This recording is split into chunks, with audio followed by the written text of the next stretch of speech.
En años recientes, el término transformación digital se ha vuelto cada vez más omnipresente y la pandemia vino a darle un nuevo sentido de urgencia y relevancia.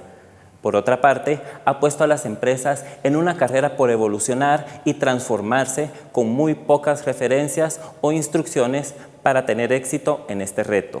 Pero, ¿qué es realmente transformación digital? ¿Qué oportunidades existen para mi negocio en esta tendencia?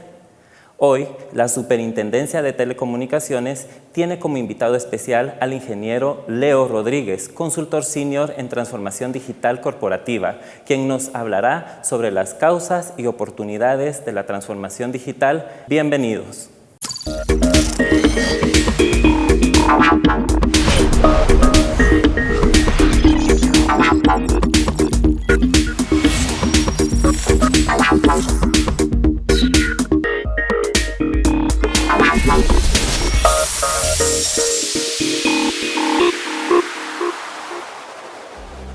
Bienvenidos de nuevo, nos saluda Leo Rodríguez en el programa Zona Digital. Estábamos hablando en la sesión anterior que lideré las causas de la transformación digital. Hoy vamos a estar complementando esa información con lo que son las oportunidades que trae la transformación digital, particularmente para los negocios. Quiero comenzar hablando por un concepto que todos probablemente estamos familiarizados, pero que creo que muy pocas veces profundizamos en lo que implica, en lo que significa, y es el concepto de valor. En la sesión pasada estuvimos hablando de cómo las personas han cambiado sus hábitos, sus expectativas y sus necesidades en función del uso que hay hoy en día masivo de todas estas nuevas tecnologías digitales, como la movilidad, las redes sociales, la necesidad de inmediatez. Al final, todas estas nuevas conductas generan nuevas necesidades. Y el concepto de valor, que es el primer concepto del que quiero hablar, tiene que ver con las necesidades, porque el valor es una medida subjetiva que todos le damos a las cosas en función de qué tan bien resuelven nuestras necesidades, qué tan bien son capaces de satisfacer nuestras expectativas y nuestras necesidades.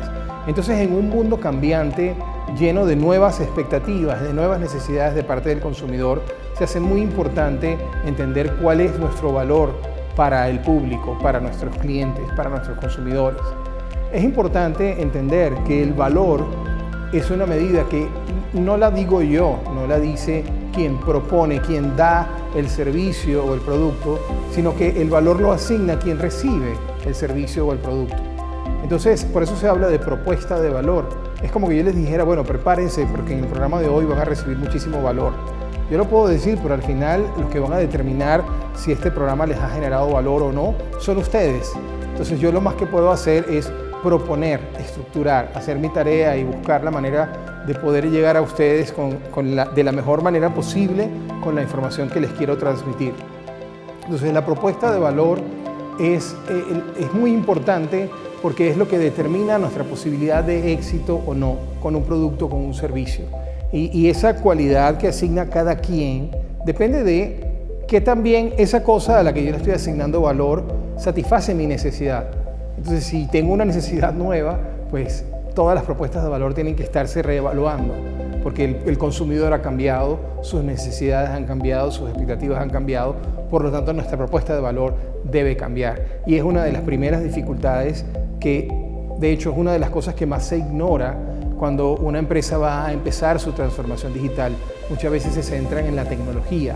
¿Qué tecnología vamos a adoptar para cambiar, para transformarnos digitalmente? Quizás hay que empezar por entender cómo cambia nuestra propuesta de valor, cómo debemos modificar nuestra propuesta de valor por un contexto digital, para un nuevo mundo más móvil, más donde el usuario tiene más control, más opciones, ¿verdad?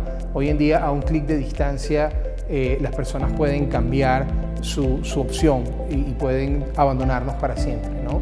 Entonces, con eso en mente, quiero mostrarles un ejemplo. Hay una empresa que, por cierto, ya hablé también bastante de ella en la sesión anterior, que es Google, porque si nosotros vemos la página de Google en 1998, cuando fue creada, pues era una ventanita blanca con unos enlaces abajo, ¿verdad?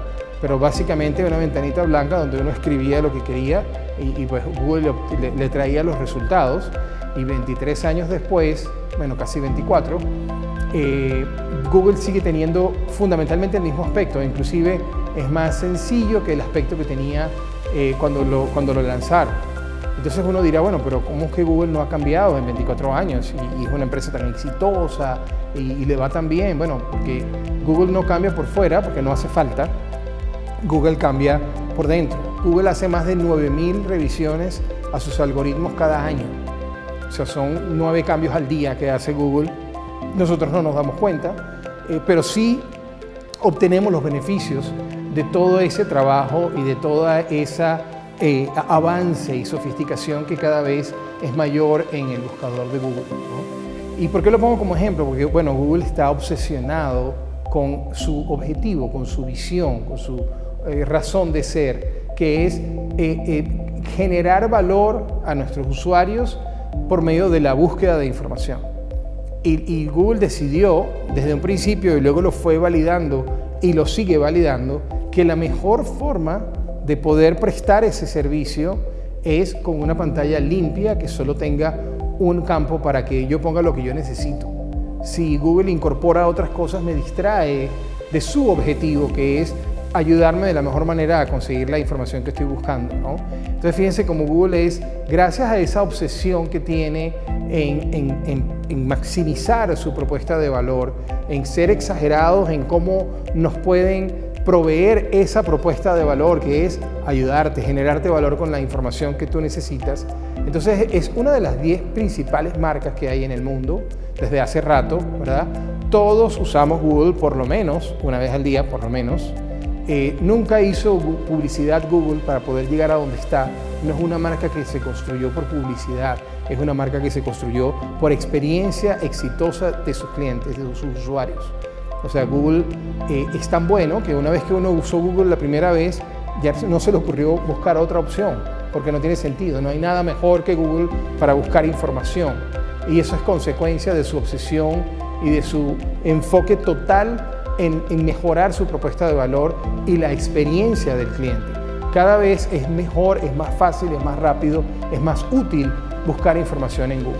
Entonces, hablando de la experiencia del cliente, quiero hablarles de una herramienta que es muy versátil, muy útil para entender cómo podemos diseñar una experiencia de cliente para nuestros usuarios, siguiendo un poco el ejemplo de Google. Yo siempre digo que Google debe ser nuestra ambición de lo que debe ser nuestra marca, nuestro servicio, nuestra página web y por los distintos canales donde llegamos a nuestros consumidores, ¿verdad? Definir claramente cuál es nuestra propuesta de valor y ser obsesivos en encontrar la mejor manera de entregar esa propuesta de valor a nuestros clientes y a nuestros consumidores. La experiencia del cliente básicamente es el conjunto de todas las cosas que una persona experimenta cuando está interactuando con nosotros.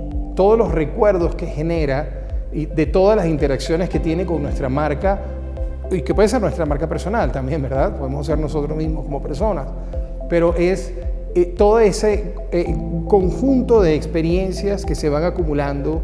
Digamos, por ejemplo, yo quiero comprarme un carro. Bueno, ¿cuál es mi experiencia para entender cuál es la oferta del carro, qué tiene? Cómo es la experiencia de poder contratar el seguro o de hacer el financiamiento, y luego cómo es usar el carro, cómo es el mantenimiento del carro. Todo esto lo vamos a ver en un momento, ¿verdad? Pero la pregunta que les haría es, dado que la experiencia del cliente es todo lo que hacemos que genera un recuerdo que puede ser positivo o negativo, todas las interacciones que tenemos con el cliente, con el consumidor, con el prospecto, esos recuerdos que se generan, ¿son buenos o son malos? Nosotros, ¿qué tanto en control estamos de cuál es el recuerdo que se genera? ¿Cuál es la memoria que tiene esa persona de cada interacción con nuestra marca o con nuestro producto, ¿no? Y no solo en el proceso de venta, sino después de que tiene nuestro producto o nuestro servicio. Bueno, vamos a estar hablando de este modelo. Este es un modelo que propuso la empresa Oracle hace unos 7-8 años, y es un modelo de diseño de una experiencia de cliente. ¿Por qué estamos hablando de experiencia de cliente cuando hablamos de oportunidades de la transformación digital? Básicamente porque la transformación digital es la oportunidad y la causa de la transformación digital es el cambio en la experiencia, en la expectativa de experiencia que tienen nuestros clientes. Así que más allá de tecnología, la transformación digital se trata de satisfacer mejor las expectativas de nuestros clientes y, por supuesto, también de alinear a nuestros colaboradores, a nuestro equipo, en pro de por qué debemos realizar esa transformación digital y qué necesitamos hacer para lograrla. Entonces, esta metodología está basada en 8 puntos de contacto. Dependiendo del producto o del servicio, es posible que ese camino del consumidor, esa roadmap de experiencias del consumidor, puede ser que tenga más o menos puntos de contacto. Pero este es un modelo que se aplica a la mayoría de los casos y vemos cómo está planteado en dos mitades. Una primera mitad que corresponde al proceso de compra, ¿verdad? Lo que se conoce también a veces como el embudo de ventas o el embudo de conversión, pero la relación con el cliente no termina cuando compra.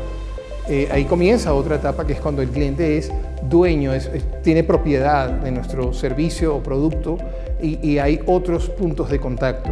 Entonces, el punto de contacto de necesidad, de investigación del producto, de selección de qué es lo que voy a comprar, luego de cómo es la experiencia de compra, cómo es la experiencia de recibir el producto o el servicio al principio, cuál es la experiencia de usar ese producto o servicio y luego cómo hago para mantenerlo, para reabastecer mi producto o mi insumo, mi servicio, ¿verdad?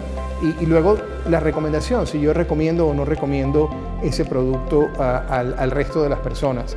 Me encanta este modelo porque además es una figura de infinito, que es como nosotros quisiéramos que sean nuestras relaciones con nuestros clientes, que duren para siempre, ¿verdad? Y que no tiene por qué terminar cuando termina el proceso de compra. Entonces, vamos a estar hablando más en detalle de cada uno de estos puntos y de cómo se pueden utilizar para desarrollar la mejor experiencia posible del cliente de cara a que nuestros clientes están cambiando sus necesidades, sus expectativas y por lo tanto nosotros necesitamos revisar nuestra propuesta de valor en función de ellos, en función del cliente y para eso necesitamos una herramienta como esta. Entonces los invito a, después de la pausa, continuar hablando de los detalles de este Customer Journey o experiencia del cliente.